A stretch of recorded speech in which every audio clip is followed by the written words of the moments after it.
उत्तमत्यायाती देवा शरण अनन्य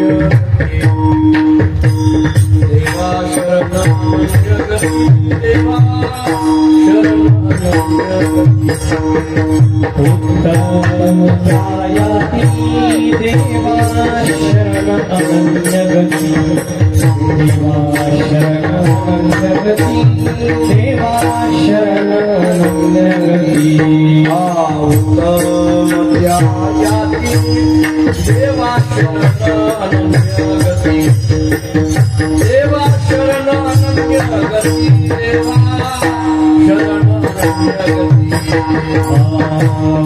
उत्तमत्यायाती देवा शरण अनन्य गति देवा शरण अनन्य गति देवा शरण अनन्य गति ये दुजा भावर काही उत्तम मध्यम भाव काही उत्तम मध्यम भाव काही उत्तम मध्यम भाव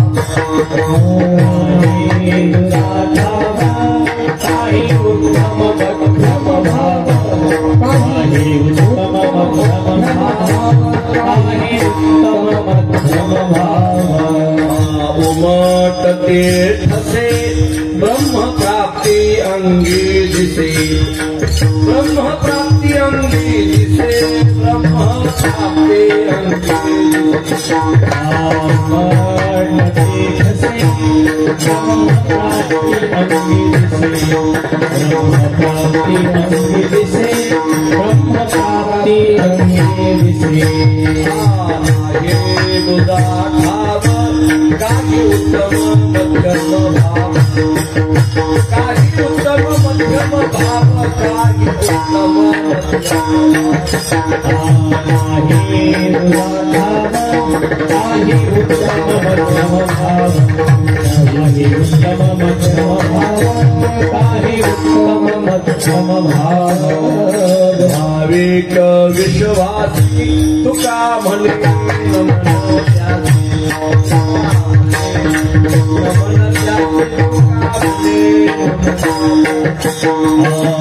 भाविक विश्वासी तुका म्हणे नमतासी तुका म्हणे नमतासी तुका म्हणे नमतासी भाविक विश्वासी तुका म्हणे नमतासी तुका म्हणे नमतासी तुका म्हणे नमतासी भाविक विश्वासी तुका म्हणे नमतासी तुका म्हणे नमतासी तुका म्हणे नमतासी नाही तुझा भाव काही उत्तम मध्यम भाव काही उत्तम मध्यम भाव काही उत्तम मध्यम भाव नाही तुझा भाव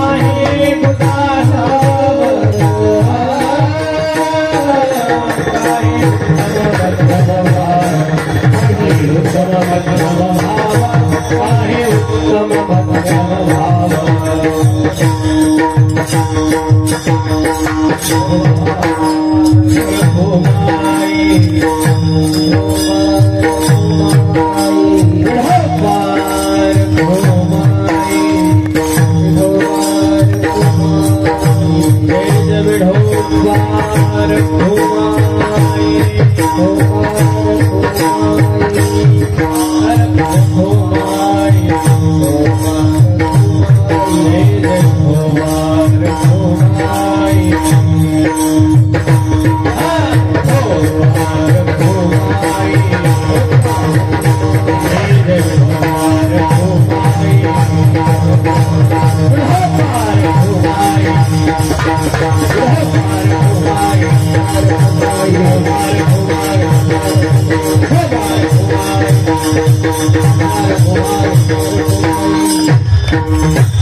या ठिकाणी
उत्तमत्या याती देवाशरणानन्य गती नाही तुझा ठाव काही उत्तम मध्यम भाव उमटती ठसी ब्रह्मप्राप्ती अंगी दिसी नाही तुझा ठाव काही उत्तम मध्यम भाव भाविक विश्वासी तुका म्हणे नमन त्यासी नाही तुझा ठाव काही उत्तम मध्यम भाव पांडुरंगा करो प्रथम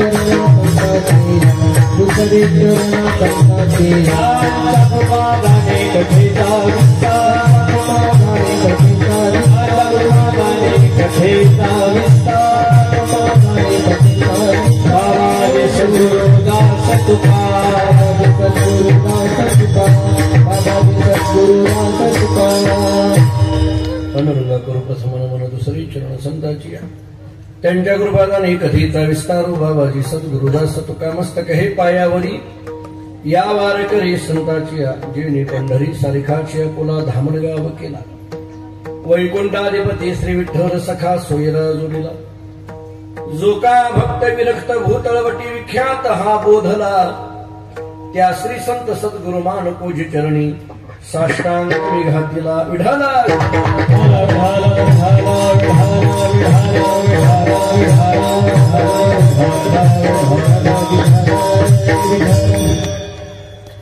उत्तमत्या याती देवा शरण अनन्य गती नाही तुझा ठाव काही उत्तम मध्यम भाव प्रस्तुत कीर्तनरूपी सेवेकरिता म्हणजे निरूपणाकरिता प्राप्त असणारा अभंग महान भगवत भक्त जगद्गुरु श्री संत तुकाराम महाराज यांचा अत्यंत प्रसिद्ध महत्वाचा संतांचं वर्णन करणारा गोड असा 4 चरणाचा अभंग आहे।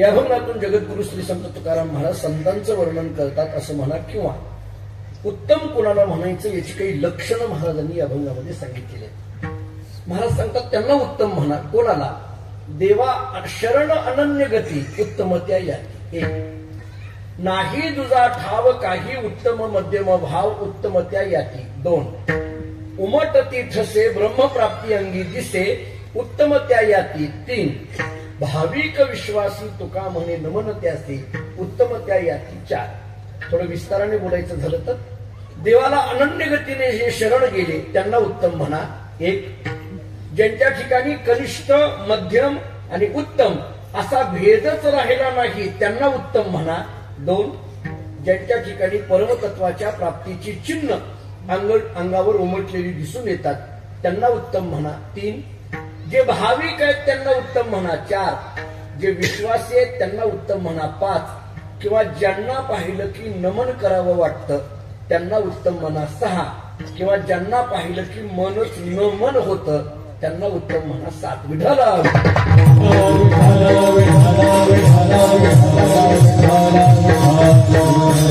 पवित्र भूमी श्री क्षेत्र देवेगाव या नगरीमध्ये श्री ढवळेश्वर भगवान संस्थान आणि या संस्थानाच्या आवारामध्ये महान भगवत भक्त परमादरणीय श्रद्धेय सद्गुरू श्री चंद्रकांतदासजी महाराज यांच्या पुण्यतिथी सोहळ्याच्या निमित्ताने हा उत्सव संपन्न होत आहे. परमादरणीय श्रद्धेय गुरुवर्य ज्ञानदासजी महाराज इथं उपस्थित आहेत. त्यांच्या आशीर्वादाने आणि या संस्थांवर प्रेम करणारी या परिसरातील अनेक पूजनीय मंडळी, वारकरी मंडळी, भाविक मंडळी या सर्वांच्या सहकार्याने हा उत्सव संपन्न होतोय. या उत्सवामध्ये परमभाग्याने हरिभक्तीपरायण योगेश महाराज यांच्या विनंतीवरून इथं मला ही सेवा प्राप्त झाली. मागे एकदा येण्याचा योग होता, परंतु माझ्या काही वैयक्तिक अडचणीमुळे येता आलं नाही. परंतु यावर्षी इथं ही सेवा करण्याचं सद्भाग्य प्राप्त होत आहे. एका अत्यंत पवित्र स्थानामध्ये आपण उपस्थित आहोत. बऱ्याच वेळेला कीर्तनाच्या माध्यमातून काही काही स्थान माहीत होतं. या भागामध्ये फारसं येणं नाहीये आणि या संस्थांची फारशी मला माहिती नव्हती. पण इथं आल्यानंतर संस्थान पाहिलं आणि सर्व पूर्वजांच्या समाध्या पाहिल्यानंतर एक फार मोठा आधार वाटला की संप्रदायाची परंपरा, भारतीय संस्कृतीची परंपरा जवळजवळ गेल्या 11 पिढ्या झालं अव्याहतपणे या देवी गावामध्ये या ठिकाणी नांदत आहेत. महाराजांचं या व्यासपीठावर किंवा या मठावर ही 11वी पिढी, जवळजवळ 10 पिढ्या इथं होऊन गेल्या. मला इथं आल्यानंतर एक संकेत मला फार चांगला जाणवला. मी योगेश महाराजांनाही बोललो, भरतांना, प्रकाश महाराज, सदानंद महाराज आपल्यालाही मी बोलतो. मला इथं आल्यानंतर एक आनंद काय वाटला, महाराज इथले मठाधिपती 11वे मठाधिपती आहे आणि मी ज्या परंपरेत आहे त्या मानकोजी बोधे महाराजांची माझी सुद्धा 11वी पिढी आहे. कुठंतरी जवळ आलं असं वाटायला हरकत नाही. जरी माझ्या गावापासून हे गाव लांब असलं तरी मी या परंपरेशी जवळ आहे हे लक्षात आलं. हे त्याच्यातून लक्षात आलं. आणि गेली 11 पिढ्या अव्याहतपणे परंपरा टिकवणं, मठ चालवणं, संस्थान चालवणं हे तसं अलीकडल्या वर्तमान काळामध्ये फार कठीण आहे. परंतु ते सगळं कार्य पूज्य श्री महाराजांनी या ठिकाणी चालवलेलं आहे. आणि आज मूळ महाराजांच्या या 42व्या पुण्यतिथीच्या निमित्ताने हा भव्य सोहळा संपन्न होतोय. आणि म्हणून या अभंगातले सगळे शब्द एका अर्थाने महाराजांचं आध्यात्मिक अंगाने चरित्रच वर्णन करणार आहेत असं म्हणायला हरकत नाही. कारण ज्यांची पुण्यतिथी आम्ही साजरी करतोय त्यांच्याबद्दल आध्यात्मिक अंगाने असं बोलता येईल. देवा शरण अनन्य गती म्हणजे पूज्य श्री महाराज होते. नाही तुझा ठाव काही उत्तम मध्यम भाव असे महाराज होते. उमटती ठसे ब्रह्मप्राप्ती अंगी दिसे असे महाराज होते. नवे नवे जे भाविक होते, विश्वासी होते, नवे ज्यांच्या मठामध्ये आल्यानंतर नमन करावं वाटतं असे पूज्य श्री महाराज आहेत. आणि म्हणून त्यांच्याकरता तुकोबारांनी दिलेला एकच शब्द आहे, ते उत्तम आहे. विठ्ठल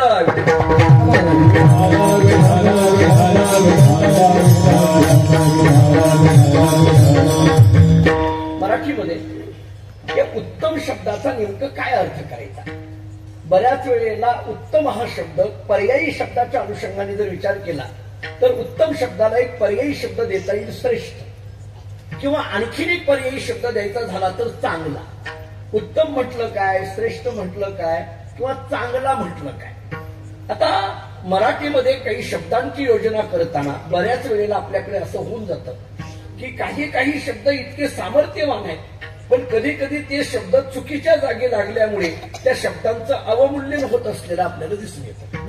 त्यामुळे उत्तम हा शब्द कुठेही वापरून जमणार नाही, श्रेष्ठ हा शब्द कुठेही वापरून जमणार नाही, चांगला हा शब्द कुठेही वापरून जमणार नाही.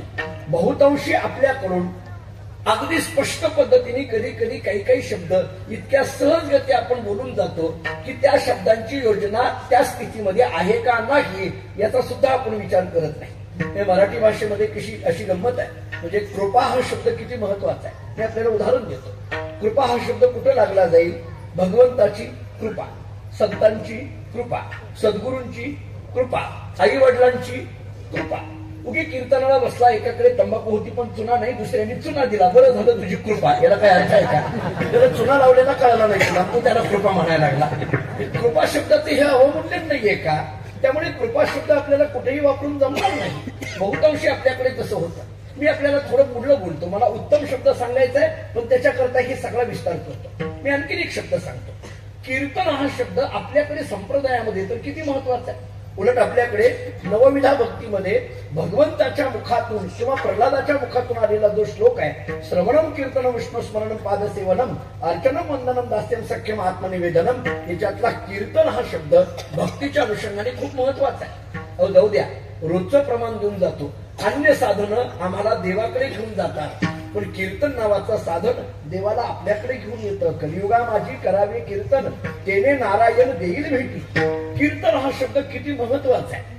आता त्या कीर्तनाचं महत्व काही कीर्तनकारांनी संपून टाकलं ती गोष्ट राहिली, पण कीर्तन हा शब्द खूप महत्वाचा आहे. कीर्तन या शब्दाला फार सामर्थ्य आहे.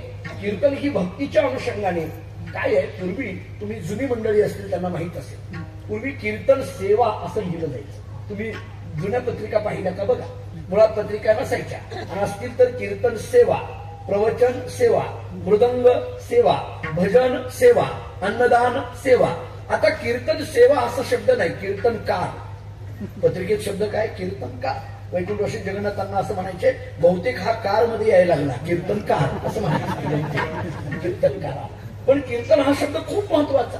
मी आमच्याकडे बार्शीमध्ये श्रावण महिन्यात प्रवचन असतात, भरत महाराजांना माहिती आहे. आणि मग एका घरी मला पूजेला घेऊन गेले. मग घेऊन गेल्यानंतर ती लोक माझ्या पाद्यपूजेची तयारी सगळी केलेली होती. मी आणखी पाऊल टाकायचं घरात, त्याच्यामध्ये एक 2-3 वर्षाचा मुलगा त्या घरातला रडायला लागला, किरकिर करायला लागला, ओरडायला लागला. आई किती समजावून सांगते तर तो पोरगा काही ऐकायला तयार नाही. एकतर मी आलेलो, त्यांची धावपळ चाललेली, पाद्यपूजेची तयारी केलेली, पाणी किंवा सगळं साहित्य घेतलेलं, त्या मुलाचं काही रडणं थांबेना, किरकिर करायचं थांबेना. त्या आईला काय करावं कळेना. त्या आईने एकदा माझ्याकडे बघितलं आणि त्या मुलाकडे बघितलं आणि एकच वाक्य वापरलं, काय लावलंय तुझं कीर्तन. मला कळेल हे काय बोलली. मला त्या दिवशी कळालं की किरकिर करणारा कीर्तन म्हणतात, हे त्या दिवशी कळालं. कीर्तन शब्द किती महत्वाचा आहे. पण हे कीर्तन शब्दाचं अवमूल्यन नाहीये का आपल्याकडून. कृपा शब्द महत्वाचा आहे, कीर्तन शब्द महत्वाचा आहे, पण बऱ्याच वेळेला चुकीच्या जागी वापरला की त्याचं अवमूल्यन होतं. मराठीमध्ये किती गंमत आहे पहा. आता मी इथं आलो, हे मंडप सगळं डेकोरेशन वगैरे पाहिलं, मंडप फार सुंदर आहे असं म्हणणं हे योग्य आहे. एखाद्याच्या घरात आपण गेलो, घर फार सुंदर आहे हे म्हणणं योग्य आहे. एकाने अशी गमतीचे शब्द वापरले, एकाच्या घरात गेला आणि तो म्हणायला लागला, काय घर भयानक सुंदर आहे. भयानक आणि सुंदर, काय गंमत आहे. आपण कोणते शब्द कुठं वापरतो हे तरी आपल्याला लक्षात येतंय का. तसा उत्तम हा शब्द कुठेही वापरून जमणार नाही, श्रेष्ठ हा शब्द कुठेही वापरून जमणार नाही, चांगला हा शब्द कुठेही वापरून जमणार नाही. मी उत्तम शब्द करायचा असेल तर मी चांगला शब्द काय आहे हे अगोदर सांगतो, म्हणजे चांगला म्हणून जे जे मी सांगेन ते ते उत्तम आहे एवढं लक्षात घ्या. विठाल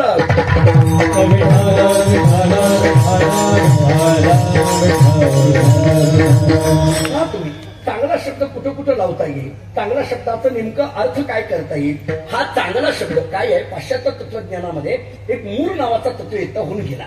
त्यांनी इंग्रजीमध्ये गुड म्हणजे चांगला या शब्दावर 1000 पानाचा प्रबंध लिहिलाय. आणि शेवटी कन्क्लुजन लिहिताना तो असं म्हणतो, चांगला शब्दाची व्याख्या करता येत नाही, चांगला हा शब्द अनुभवावा लागतो असं तो म्हणतो. आपण एखादी गोष्ट चांगली आहे असं जेव्हा म्हणतो तेव्हा ती चांगल्या म्हणण्याची एक घटक असते, पण ती गोष्ट चांगली आहे म्हणणं हे चांगला शब्दाची व्याख्या होत नाही. मी आपल्याला त्याची उदाहरणं देऊन पटवून देतो. मी त्याचं कारण सांगतो. सामान्य माणूस जो चांगला शब्द वापरतो तो परिच्छिन्न असतो, आणि संतांनी जो चांगला शब्द वापरला तो व्यापक आहे. माझं बोलणं कळतंय का पहा. आपण जो चांगला शब्द वापरतो तो परिच्छिन्न आहे. मी त्याचं कारण सांगतो. कारण आपल्याला जी गोष्ट चांगली वाटते ती आपल्या बरोबर आलेल्या सगळ्यांनाच चांगली वाटते असं काही नाही. कळलं का माझं बोलणं. आपल्याला जी गोष्ट चांगली वाटते ती आपल्या बरोबर आलेल्या सगळ्यांनाच चांगली वाटते असं नाही. हे नाही वाक्य पटलं. दुसरं सांगतो. आपल्याला जी वस्तू आज चांगली वाटते ती वस्तू आपल्याला उद्या चांगलीच वाटेल असंही नाहीये. म्हणजे आज जर एखादी वस्तू आपल्याला चांगली वाटली तर ती उद्या चांगलीच असते अशातला काही भाग नाही. बरं जाऊ द्या, मी आमचंच उदाहरण देतो. बऱ्याच वेळेला आमच्या बरोबर काही मंडळी असतात, नेहमी असतात, नेहमी आमची कीर्तन ऐकतात. आणि मग अनेक ठिकाणी कीर्तन ऐकली. एका माणसाने मला सांगितलं, महाराज मी खूप कीर्तन तुमची रोज ऐकतो, पण काही म्हणा आज मात्र कीर्तन तुम्ही चांगलं केलं. आज कळलं का तुम्हाला हे बोलणं. आज मात्र तुम्ही कीर्तन चांगलं केलं. आम्ही म्हटलं मग काल काही वाईट केलं होतं का मी. म्हणजे आज हा शब्द जर चांगला शब्दाकरता वापरत असेल तर आमचा चांगला शब्द हा परिच्छिन्न आहे असं मला म्हणायचं आहे. तर मी आणखी दुसरं उदाहरण घेतो. बरं, ह्या सगळ्यामध्ये मंडपामध्ये बसलेली जी कोणी अनेक मंडळी आहेत, एखाद्याला जर एक कीर्तन चांगलं वाटलं असेल तर तेच कीर्तन सगळ्यालाच चांगलं वाटलं असं काही सांगता येत नाही. आपल्याला जर एकाला चांगलं वाटलं तर ते सगळ्यांनाच चांगलं वाटलं असं सांगता येत नाही. याचं कारण आपला चांगला शब्द हा परिच्छिन्न आहे. मी त्याहीपेक्षा सोपं उदाहरण देतो. चांगला हा शब्द आपण व्यवहारामध्ये इतका गाभोळा करून टाकलाय की तो आम्ही कुठंही वापरतो. बऱ्याचदा हे चांगलं आहे का नाही हे न कळता सुद्धा आम्ही चांगलं म्हणतो. इतकी आपण वाईट झालोय आता अलीकडल्या काळामध्ये. हे चांगलं आहे का नाही आम्हाला कळत नाहीये. चांगला शब्द इथं योग्य आहे का अयोग्य आहे हे कळत नाहीये. बऱ्याचदा कधी कधी तर आपण सरसकट चांगला शब्द वापरतो. एका गावचं कीर्तन केलं, मी निघून गेल्यानंतर त्या गावचा सप्ताह झाला. त्या गावातल्या एका महाराजांचा एका माणसाचा मला फोन आला. त्या माणसाचा फोन आला. तो म्हटला, महाराज तुम्ही आमच्या गावात कीर्तन आला होता. म्हटलं हो. तुम्ही कीर्तन केलं? म्हटलं हो. तुमचं कीर्तन फार चांगलं झालं. मी म्हटलं धन्यवाद. तो म्हटला नाही महाराज, अख्ख्या सप्ताहामध्ये सगळ्यात कीर्तन जर कोणाचं चांगलं झालं असेल तर ते तुमचं झालं. मला इतका आनंद झाला. अहो याच्यापेक्षा वेगळी पावती काय असते. त्या माणसाचा फोन ठेवल्याबरोबर मी त्या गावच्या सप्ताहाची जी कमिटी असते त्या कमिटीच्या अध्यक्षांना फोन लावला. त्या अध्यक्षांनी माझा फोन बघितल्याबरोबर जरा घाबरले. कारण एखादा कीर्तनकार कीर्तन करून गेल्यानंतर जर माघारी फोन आला तर ती कमिटी घाबरते. आता हे सगळ्यांनाच कळालं. लगेच तुम्हाला लक्षात आलं, कारण बहुतेक तुम्हाला अनुभव आलेत का काय कोणाच घाबरते. बरं ते फोन गावाकडे गेल्यानंतरच येतात असं नाही. बऱ्याचदा काही कीर्तनकार तर मंडपाच्या बाहेर गेले की लगेच फोन करतात. गाडीतूनच करतात. नाही असं नाही. बऱ्याचदा होतं. ते घाबरले महाराज, ते अध्यक्ष. म्हटले का हो महाराज काय? म्हटलं काही नाही. तुमच्या गावचा सप्ताह झाला का? म्हटले झाला. म्हटलं कीर्तन झाली का? हो झाली. कशी झाली? तो म्हटलं चांगली झाली. म्हटलं माझं कीर्तन कसं झालं? तो म्हटलं महाराज चांगलं झालं. म्हटलं नाही तुमच्या गावातल्या माणसाचा फोन आला होता. सगळ्या सप्ताहामध्ये माझंच एकट्याचं कीर्तन चांगलं झालं असं म्हणत होता. त्या अध्यक्षांनी सांगितलं, महाराज तुमचं कीर्तन चांगलं झालं, पण ज्याचा फोन आला होता त्याचं फार मनावर घेऊ नका की सगळ्याच कीर्तनकाराला असं म्हणतोय. म्हणजे काही माणसाने असं सरळ ठेवलं. मग मला पुन्हा प्रश्न पडतो, चांगलं म्हणजे नेमकं काय? विठ्ठल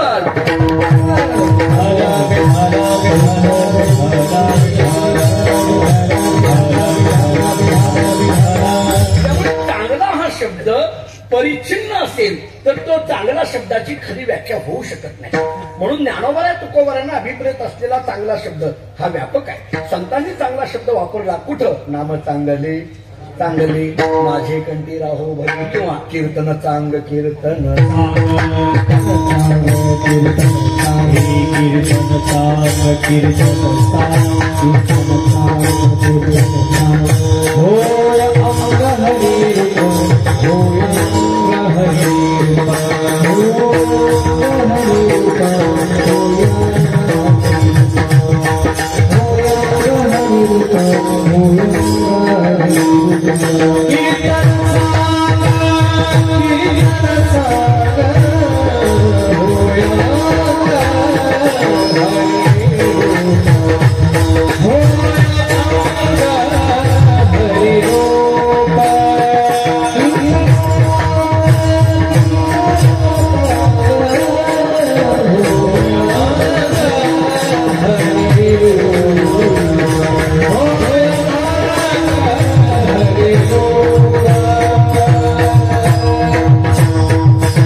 हा चांगला शब्द कीर्तनाच्या संबंधाने, नामाच्या संबंधाने वापरलेला दिसून येतो. मी थोडा आणखीन पुढे बोलतो.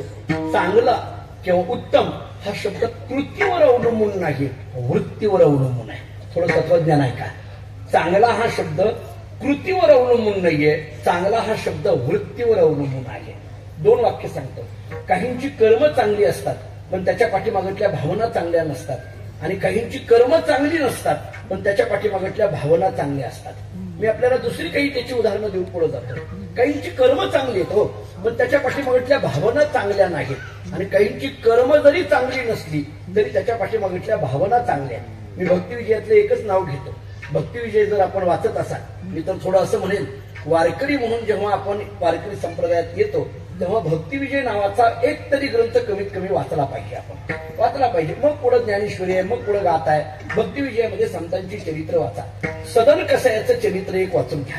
सदन कसाई हे कसाई होते, मांस विक्री करत होते, पण भगवान परमात्मा त्यांच्या घरात जर बसत असतील, प्रसंगी त्या तराजूमध्ये जाऊन जर बसत असतील, तर मला वाटतं कर्माकडे महत्व नाही, त्या कर्माच्या पाठीमागच्या भावनेकडे महत्व आहे. मी तुम्हाला काही दुसरी उदाहरणं देतो. कर्म आणि कर्माच्या पाठीमागची भावना या संबंधाने बऱ्याच वेळेला आपल्याकडे असं होतं, काहींची कर्म जरी चांगली असली तरी त्याच्या पाठीमागच्या भावना चांगल्या नसतात. आपल्याकडे बोलता बोलता सुद्धा अशी गंमत आहे. मी म्हटलं का तुमचे शेजारी चांगला बंगला दिसतोय, गाडी घोडे दिसतात, नोकर चाकर दिसतात, फार श्रीमंत दिसतात शेजारचे तुमचे. त्या शेजारच्या माणसाने एकच वाक्य वापरलं. तो म्हटलं महाराज सगळं खरंय हो, मन कुठं चांगलं आहे. उदाहरण संपलं. आपला उतारा एकाच वाक्यात वापरला जातो, सातबारा आपला एकाच वाक्यात.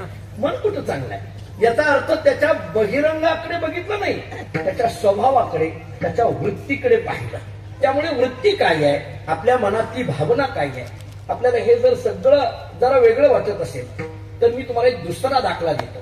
काय आहे, कर्माच्या पाठीमागटली भावना किंवा कर्माच्या पाठीमागटला हेतू किंवा कर्माच्या पाठीमागटला उद्देश हा जर चांगला असेल तर त्या कर्माला चांगलं म्हणा, तर त्या कर्माकडे महत्व दिलं जातं. त्याच्या पाठीमागटला उद्देश काय आहे. आपल्याकडे भक्तीची व्याख्या करताना पद्मपुराणाने अशी व्याख्या केली आहे. भक्ती कशाला म्हणायचं, मी बाकीच्या व्याख्या करण्यात आता वेळ घेत नाही. माझ्या विषयाच्या संबंधाने भक्तीची व्याख्या सांगतो. भक्तीची व्याख्या अशी सांगितली, सुरर्षे विहिता शास्त्रे हरिमुद्दिश्य या क्रिया सएव भक्ती ही. पुन्हा एकदा संस्कृत मधली व्याख्या आहे का. सुरर्षे विहिता शास्त्रे हरिम उद्दिश्य या क्रिया सएव भक्ती ही. भगवान श्रीहरीच्या उद्देशाने केलेली जी कोणती क्रिया असेल तिला भक्ती म्हणा. म्हणजे याच्यामध्ये जी कोणती क्रिया असेल, म्हणजे इथं क्रियेला महत्व नाही, पण त्या क्रियेच्या पाठीमागटला उद्देश मात्र श्रीहरीचा असला पाहिजे. त्यामुळे आपण करत असलेल्या क्रियेच्या पाठीमाग उद्देश काय आहे हे पाहिलं जातं. समजा हेही दोन्ही आपल्याला मुद्दे नाही पटले तर मी अलीकडला दाखला देतो. कायद्यामध्ये सुद्धा, कोर्टामध्ये सुद्धा काय केलं जातं, कायदा आपल्याला असा सांगतोय. पहा तुम्ही, कायद्यामध्ये असं आहे, एखादा गुन्हा घडल्यानंतर त्या गुन्हेगाराला शिक्षा काय द्यायची याच्यापेक्षा द्यायची का नाही हे ठरवण्याचा अधिकार न्यायाधीशांकडे असतो. कळालं, एखाद्या गुन्ह्याला काय शिक्षा आहे ते त्याच्याकरता तर आयपीसी आहेच, एव्हिडन्स ऍक्ट त्याच्याकरता आहेच, सीआरपीसी त्याच्याकरता आहेच. ही आपल्याला जे कायद्यामध्ये 302 नावाचं कलम लागलं तर त्याला काय शिक्षा आहे सामान्य माणसाला सुद्धा कळतं. 376 कलम लागलं तर याच्यावरून कळतं ना मी वकील आहे, म्हणजे माहित व्हावं तुम्हाला म्हणून सांगितलं. मी काही कोर्टात जात नाही, पण एवढ्यावरून तरी मला वकील म्हणा अशी म्हणायची वेळ आली आता माझ्या. काय आता वेळच मिळेल नाही कोर्टात जायला. म्हणजे आपल्याकडे जी कायद्याची पुस्तकं आहेत याच्यावरनं याला ही शिक्षा दिली जाते हे स्पष्ट आहे. पण न्यायाधीश काय करतात, नीट ऐका आता. न्यायाधीश काय करतात, एखाद्या गुन्हेगाराकडून घडलेला जो गुन्हा आहे त्या गुन्ह्याच्या पाठीमागटलं इंटेन्शन तपासलं जातं. मी इंग्रजीचा शब्द मुद्दाम वापरतो म्हणजे लगेच कळेल आपल्याला. इंटेन्शन याला मराठीमध्ये हेतू असं म्हटलं जातं किंवा उद्देश असं म्हटलं जातं आणि आपल्या भाषेमध्ये भावना असं म्हटलं जातं. त्यामुळे गुन्हा करत असताना त्या गुन्ह्याच्या पाठीमागं काय इंटेन्शन आहे हे बघितलं जातं आणि मग त्याला शिक्षा द्यायची का नाही हे ठरवलं जातं. मी उदाहरण देतो. एखादी अबला स्त्री आहे आणि त्या स्त्रीने तिच्यावर जर काही अतिप्रसंग होऊ लागला तर त्या स्वसंरक्षणार्थ तिनं जर एखाद्याचा खून केलेला असला तर ती गुन्हेगार ठरत नाही का, कारण तिनं स्वसंरक्षणार्थ केलेली ही क्रिया आहे. क्रिया गुन्ह्याची जरी असली तरी हेतू मात्र स्वसंरक्षणार्थ आहे. विठ्ठल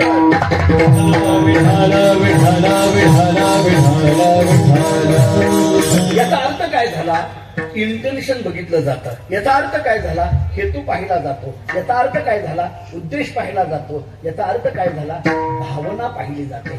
भावना काय आहे हे फार महत्वाचे असते. मी आपल्याला महाभारतातला एक दाखला घेऊन पुढे जातो, माहित आहे, परंतु त्याला स्पर्श करून जातो. कौरव पांडवांच्या युद्धाचा प्रसंग आहे. सगळ्यांनी ते चित्र डोळ्यासमोर आणलं. हे युद्ध होणार आहे हे जेव्हा भगवान श्रीकृष्णाच्या लक्षात आलं तेव्हा भगवान श्रीकृष्ण परमात्मा हे युद्ध होऊ नये ही चर्चा करण्याकरता दुर्योधनाकडे गेले असं महाभारत वर्णन करतं. याला कृष्ण शिष्टाईचं प्रकरण म्हणतात. आपल्याकडे रामायणामध्ये अंगद शिष्टाई आणि महाभारतामध्ये कृष्ण शिष्टाई. शिष्टाई या शब्दाचा अर्थ मध्यस्थी. थोडं सोप्या शब्दात करण्याकरता मध्यस्थी. हे होऊ नये बाबा, हे युद्ध होऊ नये ही चर्चा करण्याकरता गेले. आता मी जेव्हा हे महाभारतातलं वाचतो तेव्हा मला आश्चर्यच वाटतं. भगवान श्रीकृष्ण परमात्मा दुर्योधनाकडे युद्ध होऊ नये ही चर्चा करण्याकरता गेले. या वाक्यावर माझ्या मनात जरा शंकाच आहे. हे युद्ध होऊ नये याच्याकरता गेले का युद्ध व्हावं याच्याकरता गेले? खेळ तो येण्याची खेळावा, आपण अंदाज लावावा, एवढंच आहे फक्त. त्यामुळे आपल्याला ते काही कळू शकणार नाही महाराज. पण देव गेले दुर्योधनाबरोबर बोलायला लागले. बोलता बोलता दुर्योधनाच्या मुखातून एक दरपोक्ती ऐकायला मिळाली. काय? सुईच्या टोकावर मावेल एवढी जमीन सुद्धा मी पांडवांना देणार नाही. हे ऐकल्याबरोबर भगवान तिथून उठले, निघायला लागले. दुर्योधनाने सांगितलं, कृष्णा वेळ झालेली आहे, जीवन जा. आपलं काही बोलणं फिसकटलं, काय चर्चा करायची होती ती झाली नाही, ते जाऊ दे, पण वेळ झालेली आहे, जीवन जा. भगवंतांनी सांगितलं, माझ्याकडे वेळ नाही. अरे किती जेवायला वेळ लागतो? नाही मला भूक नाही. अरे भुकेची वेळ झालेली आहे, जेवून जा. भूक नाही, वेळ नाही, अशी कारणं सांगायला लागली. आता ते शेवटी दुर्योधन कृष्णाकडे पाहून म्हटला, बरोबर आहे कृष्णा, आमच्याकडे कुठलं तुला जीव वाटतं, आमचं कुठलं तुला गोड लागतं? तू नेहमी पांडवांच्या घरी जेवणार, आमचं कुठलं गोड लागतं? आमच्याकडे पंढरपूरकडे याला कुचकं बोलणं म्हणतात. तुमच्याकडे काय मला माहित नाही. आम्हालाही काही लोक असं कुचकं बोलतात. आमच्याकडे कुठलं तुम्हाला जीव वाटतंय, आमच्याकडे कुठलं तुम्हाला, हे जे बोलतात ना आम्हाला, हे दुर्योधनाच्या अलीकडे वंशज असं म्हणायला हरकत नाही. विनाकारण बोलत राहतात महाराज. खरं तर ज्याच्या त्याच्या पद्धतीने नियोजन चाललेली असतात, पण लोक बोलतात. आता पुढे गेलेले देव माघारी आहे. देवाने सांगितलं, दुर्योधना तू जेवणाची व्यवस्था उत्तम केली, मी तरी तुझ्याकडे जेवत नाही. दुर्योधनाने विचारलं, हाच माझा प्रश्न आहे. व्यवस्था उत्तम केली आहे, मी जेवण चांगलं बनवलंय, तुला आवडतंय ते बनवलंय, मग असं असताना सुद्धा का माझ्याकडे जेवत नाही? देवाने इतकं गोड उत्तर दिलं. देवाने सांगितलं, दुर्योधना तू जेवणाची व्यवस्था उत्तम केली आहे, पण जीव घालण्याच्या पाठीमागे तुझी भावना चांगली नाही, म्हणून मी तुझ्याकडे जेवत नाही. मला ताटामध्ये काय पदार्थ आहे हे महत्वाचं नाहीये, ते पदार्थ खाऊ घालताना भावना काय आहे हे महत्वाचं आहे. जरा बारीक बोलतो, काही वाटून घेऊ नका. तुम्ही आम्हाला काय जीव घालता याच्यापेक्षा जेवू घालण्याच्या पाठीमागची भावना काय आहे हे महत्वाचं आहे. पंगतीमध्ये कोणते पदार्थ खाऊ घालतो याच्यापेक्षा पंगत घालतानाची भावना काय आहे हे फार महत्वाचं आहे. तुम्ही जुन्या, आता ह्या मंडळींना माहिती आहे आमच्याकडे फळ परंपरा आहे. आम्ही लहानपणी दिंडी घेऊन जेव्हा आमच्या गावाकडून जायचो पंढरपूरला, मला आठवत आहे म्हणजे जेव्हा तेव्हा काही फार एकतर दिंड्या फार नव्हत्या, कुणी पंक्ती फार देत नव्हतं महाराज, फार पंक्ती कुणी देत नव्हतं. आता थोडं उलटं वाक्य वापरू का, आता पंक्ती देणारे भरपूर म्हणून दिंड्या भरपूर, असं बरोबर जवळजवळ झालं ते काय कोणाच ठाऊक. पण पूर्वी असं नव्हतं, पंक्ती फार नसायच्या. जर जुनी मंडळी काही असतील तर त्यांना माहित असेल. आमच्या लहानपणी आम्ही धामणगावून निघायचो, आमचं मूळ गाव धामणगाव. तिथून जेव्हा निघायचो तेव्हा कुणी पंगत वगैरे नसायचं, आपलं आणलेलं आपण सोडून खायचं, कधी कधी आपणच स्वयंपाक बनवायचा. मग त्या कुठेतरी मुक्काम पडायचा, कुणी पंगत नसायची. मग आमच्या आई काय करायच्या, ते 3 दगड अशी मांडायची, त्याच्यावर एक पातेलं ठेवायचं आणि मग ते बेसन आणायचं, ते बेसन करायचं. त्याला पिठलं म्हणतात, बेसन म्हणतात. मग आता ती पळी नसायची फिरवायला. तर मला आठवतंय माझ्या डोळ्यासमोर, म्हणजे बैलाला आणलेला जो फडवा असायचा, बैलकडे असायचा तेव्हा, थोडं पुढं चला, तिथून भगवान निघतात, विदुर काकाच्या घरात येतात. बोलवलंय का? नाही, पण सुखे येतो घरा नारायण. स्वतः येतात, दरवाजा वाजवतात, आहेत का काकी? काकी बाहेर येतात, पाहतात तर कृष्ण परमात्मा समोर. आणि मग कृष्ण माझी माता, कृष्ण माझा पिता म्हणणाऱ्या काकी साक्षात देव दिसायला लागल्याबरोबर काय बोलावं कळेना, बघत राहिल्या. शेवटी देवानी स्वतःहून काकींना सांगितलं, हो काकी, योगी जपी तपी ज्ञानांच्या स्वप्नात मी जात नाही, मी स्वतःहून तुमच्याकडे आलोय, कमीत कमी या तरी म्हणा, बसा तरी म्हणा. काकींच्या लक्षात येत नव्हतं त्या काय करतायत. काकींनी तिथला एक चौरंग घेतला, मध्ये मांडला. काकी स्वतः त्या चौरंगावर बसल्या आणि देवाला सांगितलं, बसा खाली, बसा बसा. देवही चांगली मांडी घालून बसला. भूक लागली, काहीतरी खायला द्या. पलीकडे 10-5 केळी पडलेल्या होत्या, त्या केळीच्या साली काढल्या आणि भगवंताला काकीनी त्या साली दिल्या आणि त्याच्यातला गाभा मात्र स्वतः खायला लागल्या. ही बातमी विदुर काकांना कळाली. काका धावत येतात, बघतात आपली बायको चौरंगावर बसली आहे, देव खाली बसलाय. बायको चांगला गाभा खाते आणि देव मात्र साली खातोय. एकदम विदुर काकांनी आपल्या बायकोच्या अंगाला हात लावला. काय कळतंय का? एकदम काकी भानावर आल्या, चुकलं माझं. आणि मग विदुर काकांनी देवाकडे पाहिलं आणि देवाला सांगितलं, देवा माझ्या बायकोला एक कळत नाही, पण तुला कळू नये का रे? पण हे माझ्या बायकोला कळत नाही म्हणण्याकरता विदुर काकाच पाहिजे बरं, की आमच्यासारखेच सुद्धा काम नाही. जरी तुम्ही आम्हाला कितीही कळतंय असं माझ्यापेक्षा बरं आम्हाला विचारा, तरी काय, माझं तरी काय, सगळ्याचं सारखंच आहे. म्हणजे असं शक्य नाही महाराज, इतक्या धाडसानं पकवाज वाजवतो म्हणजे काय घरात इतक्या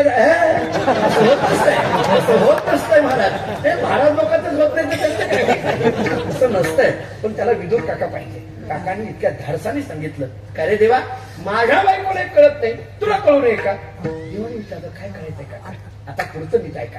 त्यांनी सांगितलं, अरे देवा, तू तरी म्हणायचं मी देव आहे, मला चौरंगावर बसवावं, मी देव आहे, मला गाभा किंवा चांगलं खायला द्यावं, असं खाली बसवू नये, तू तरी म्हणायचं.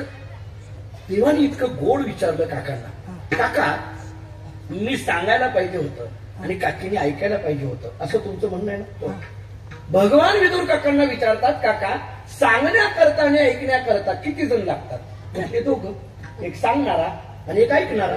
विदुर काका भगवान म्हणायला लागले, विदुर काका, सांगण्याकरता आणि ऐकण्याकरता दोघं लागतात, एक सांगणारा आणि एक ऐकणारा. इथं आम्ही दोघं एकच झालो, कुणी सांगायचं आणि कुणी ऐकायचं, कुणी सांगायचं कुणी ऐकायचं. मी म्हणत होतो, कर्म काय आहे त्याच्यापेक्षा त्याच्या पाठीमागची भावना. त्यामुळे विदुर काकांच्या पत्नीने केळीच्या साली खायला दिलं, हे जरी कर्म चुकीचं असलं तरी तिच्या पाठीमागची भावना मात्र अत्यंत उदात्त आणि व्यापक आहे. आणि म्हणून मला असं म्हणायचं आहे, चांगला हा शब्द तुमच्या कृतीवर अवलंबून नाही, चांगला हा शब्द त्या कृतीच्या पाठीमागच्या भावनेवर अवलंबून आहे. विठ्ठल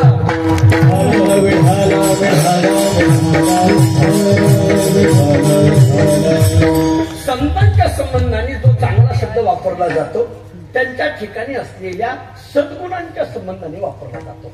श्रीमद भागवतामध्ये एक श्लोक आहे, संतोनपेक्षा मच्चित्ता प्रशांता समदर्शन निर्ममो निरहंकार निर्द्वंद्व निष्परिग्रह. आणि या श्लोकाच्या खाली एकनाथ महाराजांनी केलेलं भाष्य अतिशय गोड आहे, वाचण्यासारखं आहे. मी एक दोन ओळ्या फक्त सांगतो, ऐका. पहिलीच ओवी नाथांनी अशी सांगितली, प्राप्ता प्राप्त लाभावस्था बाजून सखे साधूंच्या चित्ता चित्त घातले भगवंता या नाव निरपेक्षता. नात्र असं सांगतात, प्राप्त आणि अप्राप्त अशी कोणतीही लाभाची अवस्था ज्यांच्या चित्ताला स्पर्श करत नाही असं असलेलं जे मच्चित असलेले जे आहेत तेच खऱ्या अर्थाने निरपेक्ष आहेत.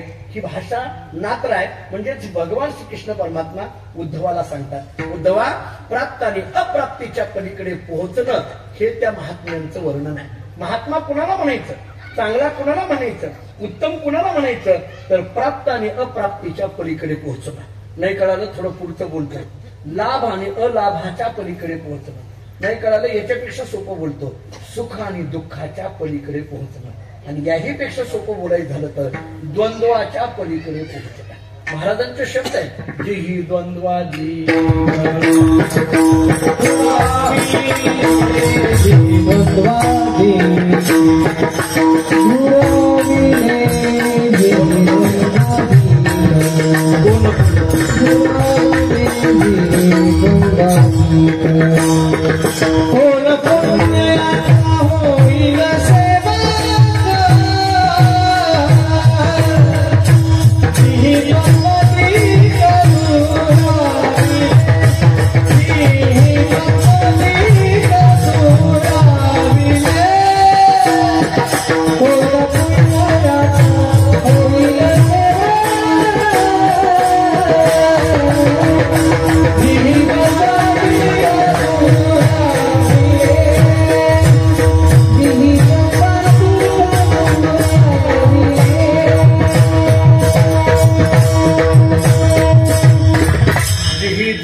दुराविले.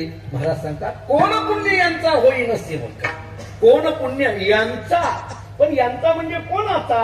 महाराज सांगतात, जिही द्वंद्वाधिक दुराविले यांचा. ज्यांच्या ठिकाणचं द्वंद्व निघून गेलेला आहे यांचा सेवक मी कोणत्या पुण्याने होईल, हा महाराजांनी प्रश्न विचारला. याचा अर्थ संतांचं लक्षण करताना असा केला, द्वंद्वाच्या पलीकडे पोहोचणं, यालाच द्वैताच्या पलीकडे पोहोचणं असं म्हणा. द्वंद्व शिल्लक राहिलं नाही, द्वैत शिल्लक राहिलं नाही, प्राप्त आणि अप्राप्तीच्या पलीकडे पोहोचले, सुख दुःखाच्या पलीकडे पोहोचले. अशी स्थिती जी आहे ती उत्तमत्वाची स्थिती आहे. दुसरं एक लक्षण सांगतो, ना भागवताची चोरी, माझी स्वरूपील्याची चित्त अखंड जडले भजनिक्त त्यासीच बोली जे मदभक्त त्याची संत सज्जन. भगवान उद्धवाला सांगतात, उद्धवा, माझ्या स्वरूपामध्ये ज्यांचं चित्त अखंड भजनाने युक्त अशा पद्धतीचं झालेलं आहे, असे जे कोणी असतील ते उत्तम, त्यांना उत्तम म्हणून म्हटलंय. याहीपेक्षा आणखीन एक लक्षण सांगतो, काही नाही करता, प्रशांत असं लक्षण आहे. आणि त्याच्यावर नाथांचं भाष्य इतकं गोड आहे. भागवत मुळात जाऊन थोडं तुम्ही नाथरायांच्या जवळची मंडळी आहात. पैठण काही फार लांब नाही आपल्याला, त्यामुळे पुन्हा नाथांची ही भाषा किती गोड आहे पहा. महाराज सांगतात, जरी प्राणांत केला अपकार तरी न म्हणे हा दुष्ट नर, अपकार्या करी अति उपकार प्रशांता प्रकार या नाम. प्राण जाईपर्यंत जरी अपकार केला तरी न म्हणे हा दुष्ट नर, अशी स्थिती ज्यांच्याकडे येते त्याला प्रशांतता म्हटलं जातं. आपल्याला सगळ्यांना माहित असलेली उदाहरण आहे. यवन अंगावरी थुंकिला प्रसाद जेवणी मुक्त केला. आमचे वडील गुरुने दादा एक वाक्य सांगत असतात, अण्णांना माहित, भरत महाराजांना माहिती आहे. आमचे वडील असं सांगत असतात, माणूस पान खाऊन एकनाथ महाराजांच्या अंगावर थुंकला तरी एकनाथ महाराज त्याला काही बोलत नाही. आपण रस्त्याने निघालो, जर एखादा पान खाऊन थुंकला, अंगावर नाही बाजूला, असं बाजूला जरी थुंकला ना, आपण भांडायला उठतो. तो म्हणतो, का रे पान खाऊन थुंकला की तुझ्या अंगावर आलं का? नाही अंगावर आलं नाही, पण अंगावर आलं असतं तर, म्हणून भांडणं चालू आहे. आपल्या भांडणाला कारणच नाही. पण नाथ महाराजांच्या शांती ब्रह्म हा शब्द विनाकारण लावला जात नाही. तरी जाता जाता आणखीन एक मोह आवडत नाही मला, मी एक आणखीन शब्द सांगतो. समदर्शन असा शब्द आहे. नाथांची त्याच्यावरची भाषा कशी पहा. जग पाहता दिसे विषम, परी विषमे देखे सम ब्रह्म, तेची समदर्शी परम, हा गुण निरुपम पैचवता. नाथराय असं सांगतात, जगामध्ये सगळीकडे बघितलं तर विषमता आहे, पण या विषमतेच्या ठिकाणी ज्यांनी समब्रह्म पाहिलं. एका वाक्याची उदाहरणं देतो. ज्ञानोबाराय रेड्यामध्ये देव पाहतात, ज्ञानदेव म्हणे तोही माझा. एकनाथ महाराज गाढवामध्ये देव पाहतात, तुकाराम महाराज पाखरामध्ये देव पाहतात, नामदेवराय कुत्र्यामध्ये देव पाहतात. तुम्ही ज्या परंपरेत आहे, मानकोजी बोधले महाराज, आमचं मुळात न जगतात, पांडुरंगाने बोध केला म्हणून बोधल्या न पडलं, विठोणी एकांती बोधले म्हणून जगी नाव बोधले. मानकोजी बोधले महाराज आमच्याकडे धामणगाव बार्शी तालुक्यात तुळजापूर शेतात मध्ये निघाले. आणि मग गेल्यानंतर त्यांनी 2 साप पाहिले. साप बघितल्याबरोबर ते 2 साप म्हणजे विठ्ठल रुक्मिणी आहे अशी श्रद्धा निर्माण झाली. ती दोन्ही साप उचलले, घरी आले आणि देवघरात ठेवले. त्यांच्या बायकोचं नाव होतं ममताई. ती काही कामानिमित्त देवघरात येते, पाहते तर भले मोठेचे मोठे 2 साप मोठीने ओरडायला लागली, कुणीतरी या, कुणाला तरी बोलवा, साप निघाले, साप निघाले. मानकोजी महाराज आले, म्हणायला लागले, काय झालं, कोणाला बोलवा असं म्हणायला लागले. का? ते म्हटले, बघा दिसत नाही का भले मोठेच्या मोठे 2 साप, कोणाला तरी बोलवा, काठी घेऊन बोलवा. महाराजांनी ते पाहिलं, महाराज हसायला लागले. ममताईने विचारलं, काय झालं हसायला? मानकोजी महाराजांनी सांगितलं, अगं ममताई, ते काही साप आहेत का? ती माझी विठ्ठल रुक्मिणी आहे. ममताईने सांगितलं, हे असलं कीर्तनच सांगायचं. काय म्हणलं, तुम्हाला आहे का नाही म्हटले, हे असलं बोलणं सुद्धा तिथूनच चालू आहे असं म्हणायला आहे का नाही म्हटले. हे घर आहे, कीर्तन नाही. ती कीर्तनातला रुबा कीर्तनात म्हटले, इथं नाही. तुका म्हणे सर्प विंचू नारायण वंदावे, हा का घरी घेऊन यावे, असं आहे का म्हटले. माझा मुद्दा पुढे बोलायचा नाही मला, पण समदर्शन याला म्हणा. आणि अशी समदर्शी स्थिती जिथे येते ना, त्याला उत्तम म्हटलं जातं. कुणीतरी तुकाराम महाराजांना विचारलं असेल, महाराज उत्तम हा शब्द तुम्ही वृत्तीच्या अनुषंगाने सांगता. उत्तम किंवा चांगला हा शब्द तुम्ही वृत्तीच्या अनुषंगाने सांगता. म्हणजे ज्याची वृत्ती निरपेक्ष आहे, ज्याची वृत्ती मच्चित आहे, ज्याची वृत्ती प्रशांत आहे, ज्यांची वृत्ती समदर्शी आहे, ज्यांची वृत्ती निरमम, निरअहंकार, निरद्वंद्व आणि निष्परिग्रह आहे, त्या वृत्तीच्या अनुषंगाने तुम्ही उत्तम शब्द देता. पण अलीकडल्या काळामध्ये आमच्या सारख्यांना एक प्रश्न पडतो. म्हटले काय? व्यवहारामध्ये माणसं सत्तावानाला उत्तम म्हणतात, व्यवहारामध्ये माणसं संपत्तीवानाला उत्तम म्हणतात, व्यवहारामध्ये माणसं परिवारवानाला उत्तम म्हणतात. मग हा उत्तम शब्द या अनुषंगाने घेता येईल का? किंवा व्यवहारामध्ये माणसं एखाद्याची श्रेष्ठ जाती असेल तर त्याला उत्तम म्हणतात, मग हे असं घ्यायचं का? महाराजांनी त्याच्याकडे पाहिलं आणि सांगितलं, उत्तम शब्द हा देशावर अवलंबून नाही, उत्तम शब्द हा कालावर अवलंबून नाही, उत्तम शब्द हा देहावर अवलंबून नाही, उत्तम शब्द हा याती म्हणजे जातीवर अवलंबून नाही. त्यामुळे उत्तम शब्दाला सत्तेचं अवच्छेदक लागू शकत नाही, उत्तम शब्दाला संपत्तीचं अवच्छेदक लागू शकत नाही. बहुतांशी आपल्याला असं वाटत असतं, सत्ता आणि संपत्ती ज्याच्याकडे आहे त्याला उत्तम म्हणा. असं जर म्हणत असाल तर मी रामायणातलं एकच उदाहरण देतो की ज्यांच्याकडे सत्ता आणि संपत्ती काय कमी होती. राजा रावणाच्या जीवनात काय कमी होतं हो?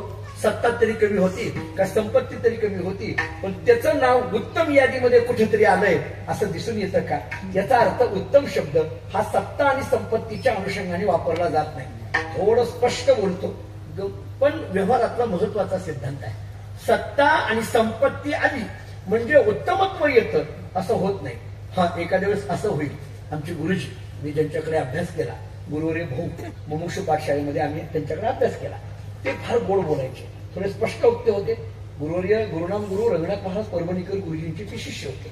आणि आता रंगनाथ महाराज परभणीकर गुरुजी असतील, सद्गुरू जोग महाराज असतील, त्यांची सगळ्यांचा परिचय पूज्यश्री महाराजांना आहे. ही माणसं अशी होती महाराज, ती स्पष्ट होती, परखड पद्धतीने होती. आणि जरा थोडं स्पष्ट बोलायचं झालं तर परमार्थाचं सत्यवर्म समाजाला सांगणारी होती.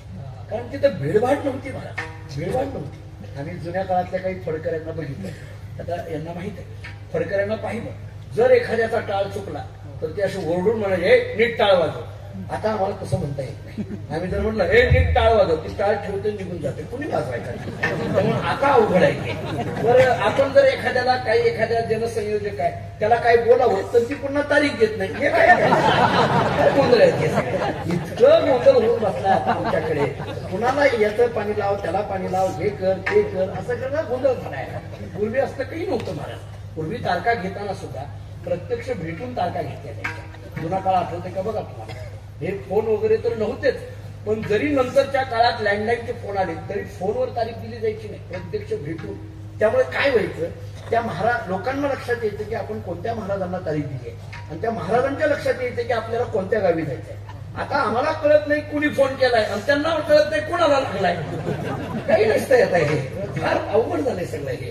तरी बरं, एकाने मला व्हॉट्सअपला मेसेज केला, अमुक अमुक 22 तारीख शिल्लक आहे का, असेल तर सकाळी फोन करून कळविणे. मीच कळवायचं, त्यांना नाही मला काय करायचं. काय गोंधळ आपण कधी. तुम्ही एक नाव ऐकलं आहे का बघा. मला माहित नाही या भागामध्ये किती पंढरपुरातल्या फडकऱ्यांची नावं माहित आहे, पण वैकुंठवासी तात्यासाहेब महाराज वास्कर त्यांना आबा म्हणायचे.